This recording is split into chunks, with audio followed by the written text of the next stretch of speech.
नमस्कार दोस्तों, आप प्रवर्तक की आवाज़ यूट्यूब चैनल देखना आपका हार्दिक स्वागत है। आज हमारे साथ एक मैडम है, उनसे आपको बात करवाएंगे। आज हम पहुंचे थे टिकरी बॉर्डर पर। जैसे कि आज महिला दिवस मनाया गया, आज से महिला ही हर एक काम को कर रही हैं। इनसे जानते हैं कि इन्होंने क्या किया है, क्या क्या।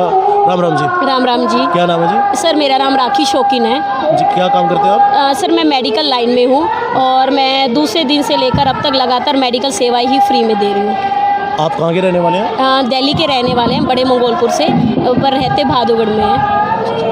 आपने जो है यहाँ भाषण दिया, जैसे कि आपने कहा कि संख्या बढ़ाने की ज़रूरत है जो महिलाओं। आज महिला दिवस पर आप कैसे देख रही हैं जो ग्रामीण महिलाएं यहाँ भाग लेकर बढ़ चढ़कर हिस्सा लिया? सर मैंने तो ये उत्साह कल ही देख लिया था। दोपहर का टाइम था, संडे था, तो संडे को मैंने देखा कि पंजाब से, चंडीगढ़ से, जगह जगह से बसें भरकर आ रही है, काफ़ी भरकर आ रही है। मतलब उस टाइम ना जब वो बसें आई थी ना इवनिंग टाइम में, तो उस टाइम आप ना लोगों का उत्साह देखते जो वहाँ पे पहले से रुके हुए थे, किसान अपने बुजुर्ग में रुके हुए थे। जब ये लेडी से आई ना, एक माहौल बन गया, मतलब पूरी भीड़ जुट गई, जिससे कि किसान भाइयों का उत्साह और बढ़ गया।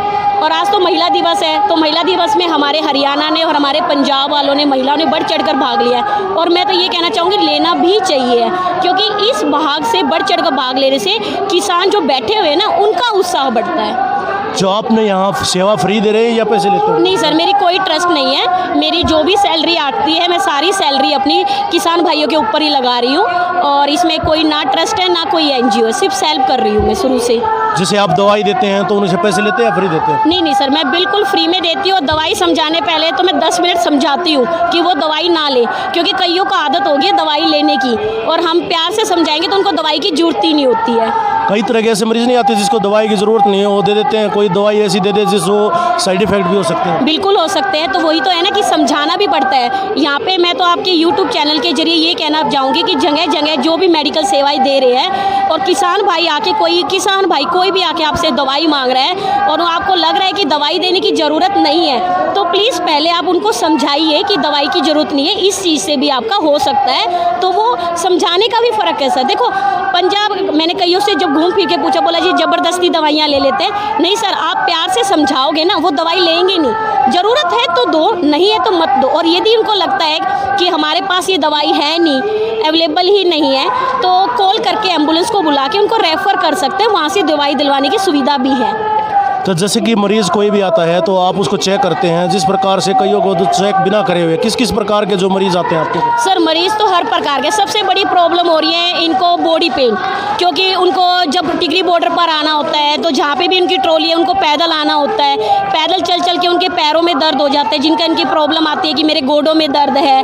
तो ज़्यादातर उनका शरीर है कि गोडों में दर्द है। दूसरा, सर्दियों में अटैक की प्रॉब्लम ज़्यादा थी क्योंकि ठंड ज़्यादा थी, और अब जो आ रही है वो बुखार की, क्योंकि मौसम चेंज हुआ है तो बुखार है। उनको एलर्जी है क्योंकि यहाँ का पानी किसान भाइयों को नहीं सूट आ रहा है। तो यहाँ पे हर किसान भाइयों को ये भी देखा गया है कि गोडों के साथ साथ किसान भाइयों को बुरी तरीके से एलर्जी भी हो रही है। तो एलर्जी के लिए आपके पास क्या क्या दवाइयाँ अवेलेबल? सर एलर्जी के लिए बहुत सारी दवाइयाँ होती है। कुछ एलर्जी के लिए ऐसे भी होता है कि हमें टैबलेट देने की, क्योंकि खुजली हो जाती है तो हम सिट्राजिन, एविल के इंजेक्शन भी दे सकते हैं। उनको नारियल का तेल भी दे सकते हैं, कोई क्रीम एंटीबायोटिक ना लगा के, क्योंकि देखो कई बार होता है वो क्रीम भी उनको सूट नहीं करती है। और हमें लगता है कि हद से ज़्यादा एलर्जी है, तो हम लोग टेस्ट भी फ्री प्रोवाइड करवा रहे हैं अलग अलग जगह से, जहाँ से बात करी हुई है कि हम पेशेंट को भेज देंगे, आप मरीज से पैसे मत ले लेना, आप सिर्फ टेस्ट करके उनकी रिपोर्ट बता दीजिए। हद से ज़्यादा स्किन की प्रॉब्लम है उनको, तो हम स्किन वाले डॉक्टर को भी फ्री में दिखा के उनका इलाज करवा रहे हैं। तो आप रेफर कहाँ करते हैं? सर रेफर अलग अलग, जहाँ पे स्किन का डॉक्टर होता है वहाँ पे रेफर कर दिया जाता है।